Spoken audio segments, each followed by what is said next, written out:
سلام به روی ماهتون، به کانال قلاب بافی خودتون خوش اومدین. من مژده هستم و قراره که توی این پست آموزشی با هم این کیف‌های جاکارتی رو ببافیم. خیلی زیبا و شکیل که شما جدا از این که میتونید از بافت این پترن برای بافت جاکارتی استفاده کنید، میتونید به عنوان کیف پول و حتی کیف دوشی هم این بافت رو یاد بگیرین و ببافین. در طول آموزش کامل بهتون گفتم که به چه صورتی این رو ببافین. داخل کیف رو بهتون نشون بدم. ببینید تفکیک شده است، چون من از این جاکارتی آکاردئونی استفاده کردم. نحوه وصل کردنش رو هم کامل بهتون آموزش دادم و برای نخ هم نخهای مناسب رو بهتون معرفی کردم. بریم که با هم آموزش رو شروع کنیم. لوازمی که برای بافت این جاکارتی ما نیاز داریم نخ هست که این کاملا سلیقه‌ایه. شما میتونید از مکرمه های تک سوزنه، 2 سوزنه و 3 سوزنه پلی‌استر، کتان، رافیا استفاده کنید، حتی کاموا. هیچ محدودیتی برای انتخاب نخ ندارید. داخل کیف ما به این صورته.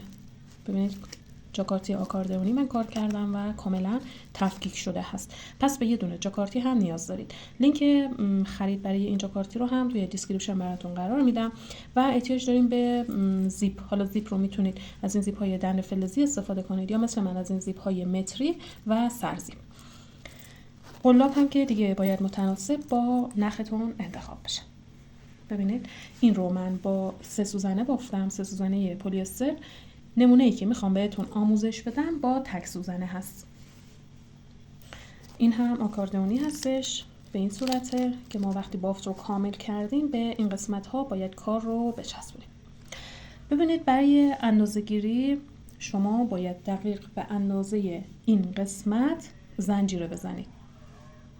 خب پس به اندازه این قسمت ما باید، یعنی طول این جا آکاردئونیمون، باید زنجیره بزنیم. زنجیره رو خیلی هم نکشید، نکنید، دقیق به اندازه همین قسمت. خب این میشه روش اندازه‌گیری. حالا میخوام در ادامه آموزش روش رو بهتون بگم که اگر جا آکاردئونی هم پیدا نکردین بتونید این جاکارتی رو ببافین. حالا بهتون میگم به چه صورتی. پس آموزش رو نگاه کنید، مدل رو یاد بگیرید. حتی میتونید کیف‌های بزرگتر به عنوان کیف دوشی و کیف پول این مدل بافت رو هم ببافین. خب من الان تعداد زنجیره‌ای که زدم دستم رو روی زنجیره آخر میذارم، 2 تا زنجیره اضافه تر میزنم، نخم رو دور قلاب میندازم. میخوام بافت پای بلند ببافم. برمیگردم روی این زنجیره که دستم رو روش قرار داده بودم، اینجا قلابم رو به این صورت وارد بافت میکنم، نخ میکشم روی قلاب ولی نمیبافم. یک بار دیگه این کار رو تکرار میکنم، یعنی نخ میندازم دور قلاب، برمیگردم داخل این پایه، نخ رو از اینجا رد میکنم. الان ما 1 2 3 4 5 تا رشته نخ روی قلاب داریم. خب یک بار دیگه نخ رو دور قلاب میندازم، یک خونه رها میکنم، میام روی خونه بعدی همین بافت رو تکرار میکنم، یعنی قلابم رو به این صورت وارد بافت میکنم، نخ روی قلاب میمونه، نمیبافم. یک بار دیگه این بافت رو داخل همین پایه تکرار میکنم. حالا دقت کنید ما 1 2 3 4 5 6 7 8 9 تا رشته نخ روی قلابمون داریم. این نخ اصلی ما هست. این نخ رو به این صورت با دستمون نگه می‌داریم، قلاب رو به این صورت میبریم زیر نخ و از داخل همه این نخ به صورت همزمان باید این رو رد کنیم. ببینید به این صورت قلاب رو بازی بدید که نخ رد بشه. حالا برمیگردیم این نخ که با دست نگه داشته بودیم، قلاب رو میبریم زیرش، نخ اصلی رو از اینجا رد میکنیم و در نهایت هم از داخل نخ روی قلاب. این میشه اولین ستاره‌ای ما. یک بار دیگه فیلم رو نگاه کنید، کاملا متوجه میشین بافت راحتی داره. خب این قسمت رو که بافتین یک زنجیره میزنین، دوباره میخوایم بافت ستاره‌ای رو شروع کنیم. بافت ستاره‌ای اینجا توی 3 مرحله بافته میشه. شروع کار 2 مرحله‌ای هست، مابقی 3 تایی. 3 تایی که میخوایم ببافیم باید 2 بار از این قسمت نخ در بیاریم، 2 بار از اینجا که آخرین پایه رو بافته بودیم، یعنی اینجا، بعد یک خونه رها میکنیم، روی خونه بعدی 2 بار هم از اینجا نخ میکشیم بیرون. خب پس نخ رو دور قلاب میندازیم، 2 بار از اینجا به این صورت قلاب رو وارد بافت میکنیم، نخ میکشیم، روی قلاب میمونه، نخ رو بکشین. یک بار دیگه از همینجا این بافت رو ما تکرار میکنیم.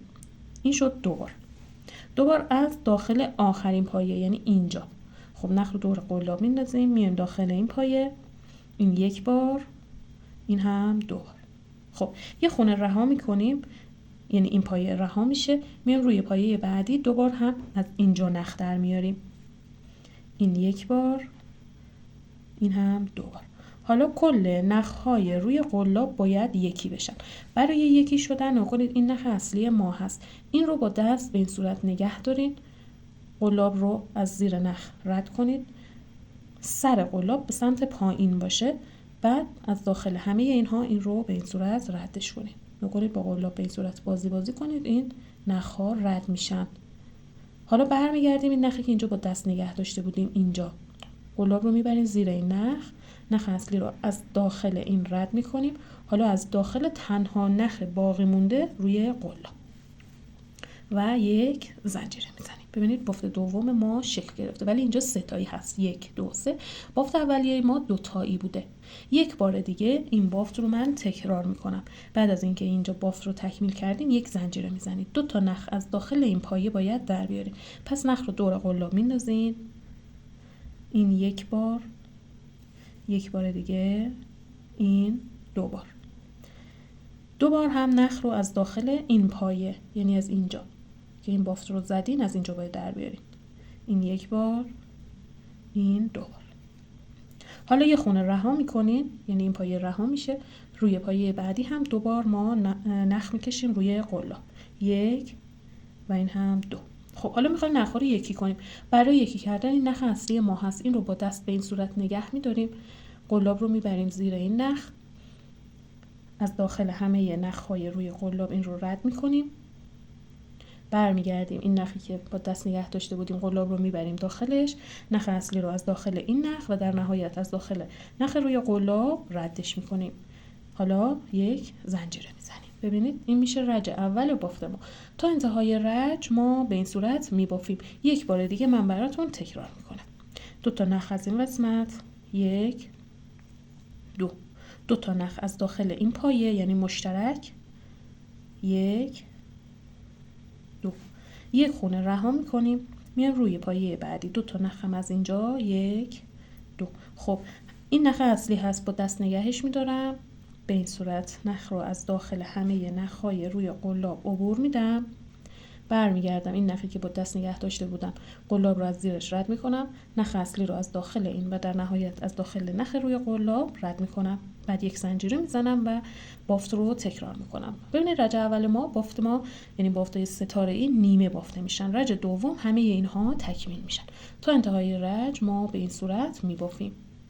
من رج اول رو تکمیل کردم. شما بعد از اینکه بافت رو تکمیل کردین روی این قسمت از جا آکاردئونی باید قرار بدین. ببینید اگر اندازه همین بود که خب خوبه، اگر احساس کردین که بزرگ شده میتونید بشکافین، مثلا یک مدل ستاره‌ای رو بشکافین، بعد زنجیره ها رو بشکافین که این دقیق اندازه همین در بیاد. حالا دست بافت‌ها با هم متفاوته. خب بافت من دقیق اندازه همین در اومده، ولی اگر این مشکل برای شما پیش اومد که شما بافت رو روی این قسمت قرار دادین بعد دیدین بزرگ شده، یک ستاره رو از این قسمت انتها بشکافین، دوباره اندازه بزنید، اگر خوب بود ادامه کار رو با من پیش برید. خب برای رج دوم دقت کنید، اینجا بعد از اینکه این ستاره رو تکمیل کردین یک زنجیره میزنید. خب با توجه به ضخامت نختون باید 2 یا 3 تا زنجیره بزنید. برای من چون تک سوزن است من 3 تا زنجیره میزنم، ولی این رو چون با 3 سوزن بافته بودم برای برگشت روی کار 2 تا زنجیره زدم. خب اینجا ما زنجیره رو میزنیم، کار رو به این صورت میچرخونیم چون بافت ما حالت رفت و برگشت داره. خب زنجیره رو که زدیم 2 تا پایه از داخل این خونه باید در بیاریم. اینجا نخ رو دور قلاب میندازیم، این یک بار، این هم 2 بار. 2 تا نخ هم از روی ستاره بعدی، یعنی این 3 تا نخی که با هم یکی شده از اینجا از داخل این سوراخ قلاب رو زیر 2 تا گندمی باید ببریم و از اینجا نخ در بیاریم. خب نخ رو دور قلاب میندازیم، این یک بار و این هم 2 بار. ببینید ستاره اول 2 تایی بافته میشه، بقیه 3 تایی بافته میشه، مثل شروع رجمون. کلا شروع رج به این صورته. خب این نخهای روی قلاب رو باید یکی کنیم. نخ اصلی رو با دست نگه میداریم، به این صورت از داخل همه اینها رد میکنیم، حالا قلاب رو میبریم زیر این نخی که با دست نگه داشته بودیم از اینجا و در نهایت نخ روی قلاب ردش میکنیم. حالا یک زنجیره میزنیم. خب ستاره بعدی 2 تا از اینجا بافته میشه، 2 تا از اینجا، 2 تا هم از روی بعدی. این 1 بار، این 2 بار، 2 تا از این قسمت، 1 بار، 2 بار، 2 تا هم از اینجا، 1 و 2. خب نخ اصلی رو با دست نگه می‌داریم. به این صورت از داخل همه نخ‌های روی قلاب رد می‌کنیم. می‌بینید من قلابم رو بازی میدم، این نخ به راحتی خارج میشه. حالا برمیگردم اینجا، این نخ اصلی رو از اینجا و در نهایت نخ روی قلاب رد می‌کنم. می‌بینید ستاره رج قبل ما الان یه دونه تکمیل شده. دوباره یک زنجیره میزنیم، 2 تا نخ از این قسمت، 1 2 2 تا نخ از اینجا، 1 2 2 تا نخ از این قسمت، 1 و 2. خب نخ اصلی رو با دست نگه می‌داریم، به این صورت از همه این خونه ها ردش می‌کنیم. برمیگردیم اینجا، نخ اصلی از این قسمت نخ روی قلاب رد میشه و یک زنجیره میزنیم. ببینید ستاره دوم هم تکمیل شد. یک بار دیگه من بافت رو تکرار کنم. 2 بار نخ از این قسمت در میاریم، 1 2 2 بار از این قسمت، 1 2 2 بار هم از این قسمت، 1 2 نخ اصلی رو با دست نگه میدارم، از داخل همه نخ‌های روی قلاب این رو رد میکنم. برمیگردم اینجا، نخ اصلی از داخل این و در نهایت از داخل نخ روی قلاب رد میشه. ببینید بافت ستاره‌ای ما داره شکل میگیره. گوشه های بافت هم باید کاملا صاف بیاد بالا. خب این رج رو ما تا انتها به این صورت میبافیم.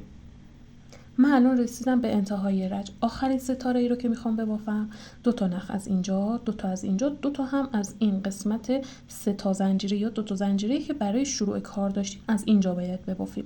خب من اینجا ستاره ای رو تکمیل کردم، یک زنجیرم رو زدم، 2 تا نخ از این قسمت در میارم، 1 2 2 تا از اینجا، 1 2 2 تا هم از این قسمت زنجیره ها. ببینید این وسط، یعنی ما بین زنجیره و ستاره، 1 و 2.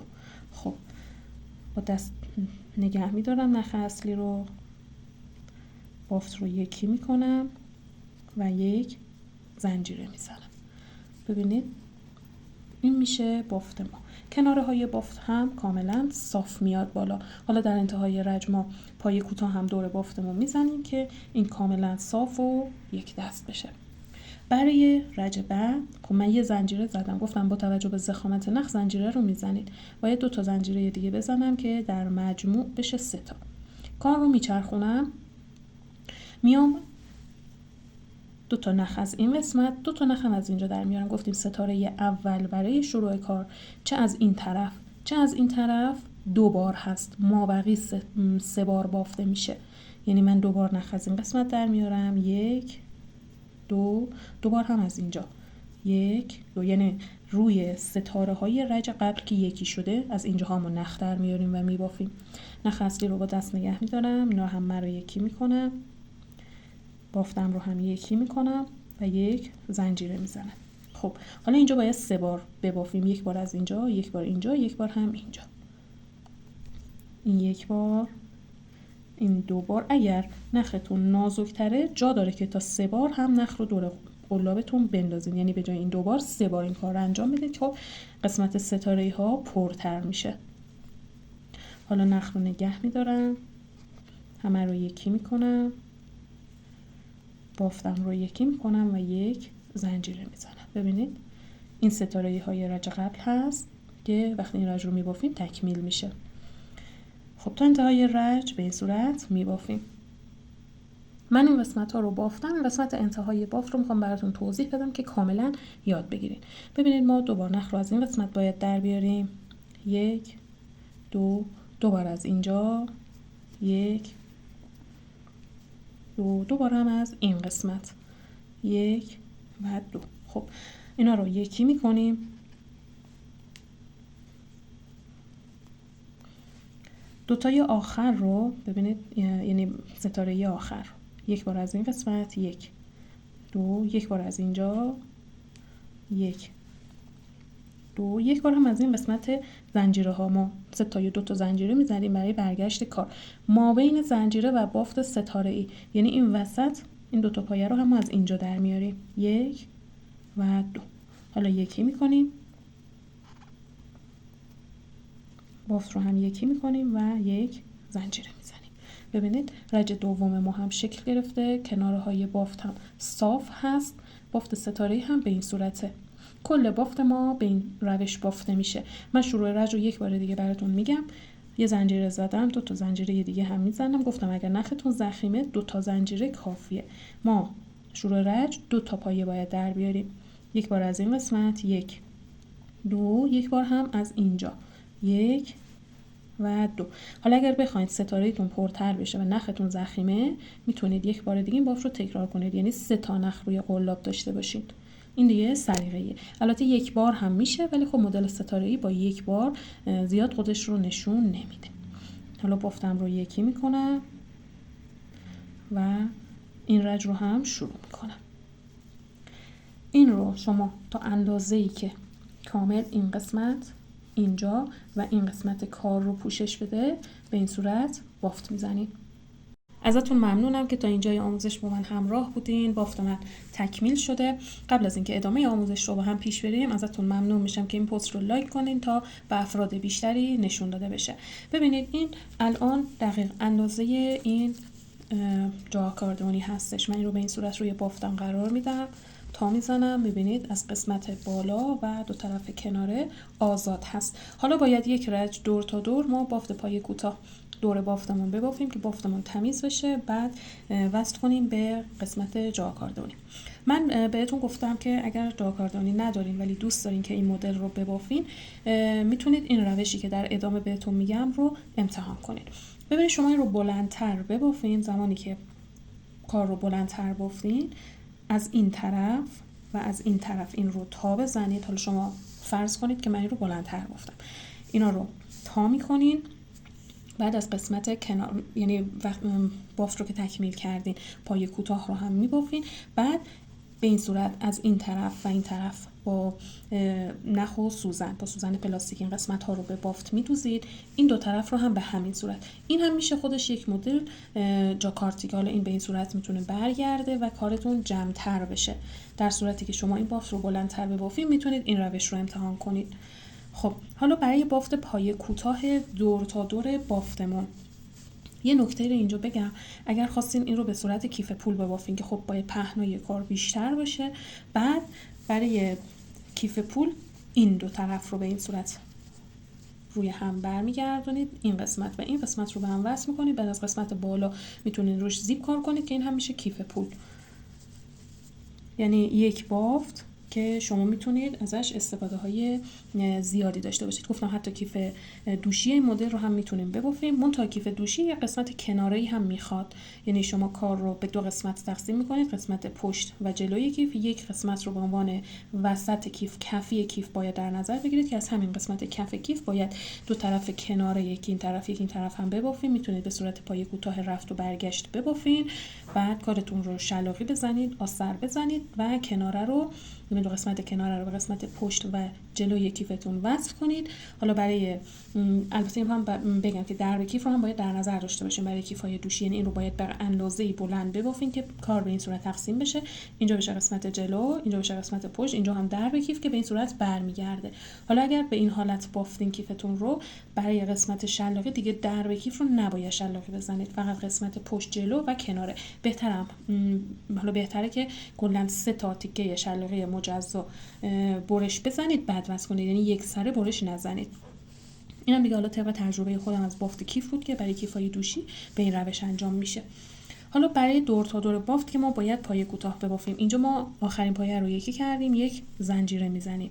ببینید از داخل این پایه اینجا برگردین، اینجا یک پای کوتاه ببافین که قسمت کنج کار هست، کارتون تمیز در بیاد به این صورت. حالا از این قسمت ها پایه بگیرین و بافت بزنید. ببینید از این قسمت ها که میخوایم پایه بگیرین، طوری باشه که نه خیلی فاصله این پایه ها کم باشه که خب کارتون جمع میشه، یا اگر زیاد باشه کارتون چین میخوره، چون خودتون در حین بافت متوجه میشین که باید چند تا پایه کنار هم ببافین. الان من ببافم یک قسمتایی رو بهتون نشون بدم که بافت باید به چه صورتی بشه. الان ببینید این چند تا پایه‌ای که من بافتم، میبینید نه حالت چین خوردگی داره نه حالت کشیدگی. خب این قسمت رو من تا اینجا میبافم. به قسمت گوشه بافت که میرسیم باید 2 تا پایه کنار هم ببافیم. من یکی بافتم، یکی دیگه هم کنارش میبافم. حالا از این قسمت ها شروع به بافت میکنیم. ببینید این نخ ها رو بگیریم و ببافین. حالا این نخ اضافه ای هم که توی بافت دارین به این صورت نگه دارین و همزمان ببافین اینا رو که خب کارتون هم تمیز میشه، هم دیگه نخ اضافه ای توی بافت ندارین. خب این قسمت رو هم ما به این صورت میبافیم. ببینید این قسمت گوشه کار هست. این قسمت رو تا اینجا میبافیم. به اینجا هم رسیدین، 2 تا پایه کنار هم از این قسمت ها پایه میگیرین دقیق مثل این طرف تا اینجا میبافین. اینجا هم قسمت کنج هست رسیدین، 2 تا پایه کنار هم، بعد از این قسمت ها پایه میگیرین میبافین تا اینجا که سر رجمون هست. خب من الان دور تا دور پایه کوتاه بافتم، رسیدم به سر رجم. اینجا آخرین پایه رو که وقتی بافتیم باید به اولین پایه با پایه بست به این صورت اتصال بدین، بعد نختون رو قیچی کنین. برای چسبوندن بافت به این قسمت ببینید اینجا که خودش چسب داره ولی چسبش خیلی مقاوم نیستش. شما میتونید از چسب حرارتی یا چسب آهن استفاده کنید. اگر رنگ نختون روشنه بهتره که از چسب حرارتی استفاده کنید، چون چسب آهن کار رو کثیف میکنه و از این قسمت کاملا پس میده، کارتون خراب میشه. من خودم از چسب حرارتی میخوام استفاده کنم چون رنگ بافتم تقریبا روشن هست. خب ببینید برای چسبوندن اینجا قسمت وسط بافت هست. برای اینکه پیداش کنین این قسمت رو به این حالت باید قرار بدین. ببینید به این صورت. این قسمت پایین کار به این حالت باید با دست نگه دارید. اینجا رو چسب بزنید و روی بافت این قسمت رو بچسبونید. خب من الان قسمت رو چسب زدم، این رو برمی دارم. ببینید این قسمت های پایین و همینطور اینجاها رو هم کامل چسب میزنم، بعد بافت رو برمیگردونم روش که کاملا سفت بشه. طرف دیگر رو هم به همین صورت، اول این قسمتی که چسب داره رو باز کنید، بعد اینجاها رو کامل چسب بزنید، فقط همین قسمت رو چسب بزنید کافیه، بعد بافت رو برگردونید روش. حالا اگر از چسب آهن استفاده کردین، چسب آهن به این صورته که شما 2 طرف کار رو باید چسب بزنید، خیلی چسب نزنید، مخصوصا این قسمت بافت باید 10 دقیقه استراحت کنه 2 طرف، بعد به هم وصل کنه، بعد کاملا فشار بدید که 2 طرف روی هم فیکس بشن. ببینید من اینجا رو چسب حرارتی ریختم، بافتم رو برمیگردونم، بعد با دست فشار میدم که اینجا کاملا سفت بشه، به هم وصل بشن. حواستون به این 2 قسمت کناره باشه، میکنید این طرف و این طرف که یک اندازه باشه، 2 طرف کوچیک و بزرگ در نیاد. خب این هم تا اینجا. یه نکته رو اینجا بهتون بگم. ببینید شما میتونید این قسمت اول آکاردنی رو به این صورت روی بافت با نخ و سوزن و نخ نامرئی بدوزید. الان این رو من دوختم، داخلش رو بهتون نشون میدم. ببینید قسمت اول، این قسمت اول رو کامل من دوختم و کاملا فیکس شده. حالا این 2 طرف یعنی اینجا و اینجا رو شما میتونید این کار رو انجام بدید. برای وصل کردن زیپ من دارم از این زیپ های متریک و سرزیپ استفاده میکنم. اگر میخواین این سرزیپ ها رو روی زیپ قرار بدین، یک مقدار از این قسمت زیپ رو باز کنید،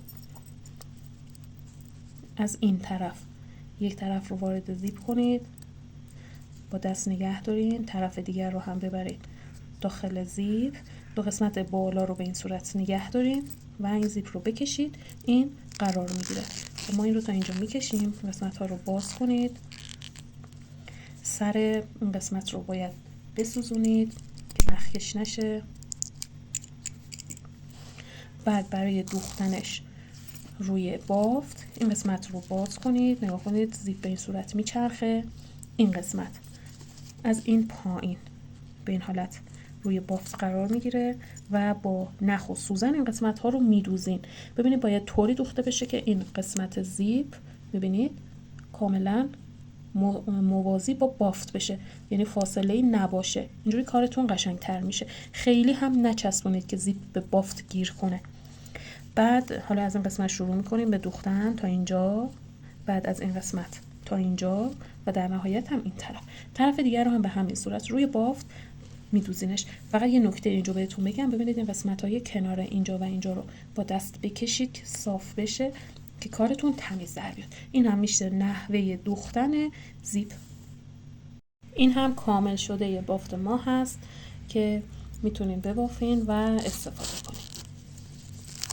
ببینید کاملا تفکیک شده است و فوق العاده سبک، داخل کیف هم به راحتی جا میشه. این هم نمونه دیگه هست که با توجه به آموزش شما میتونید از هر نخی ببافید. با نخهای رافیا هم این کار خیلی زیبا و قشنگ میشه. ازتون ممنونم که تا اینجا با من همراه بودین. انشاءالله که از این آموزش استفاده کنین، براتون پرخیر و برکت باشه. اگر هنوز کانال رو سابسکرایب نکردین حتما این کار رو انجام بدین، چون قراره که کلی کیف و کلاه با نخ رافیا براتون آموزش بذارم.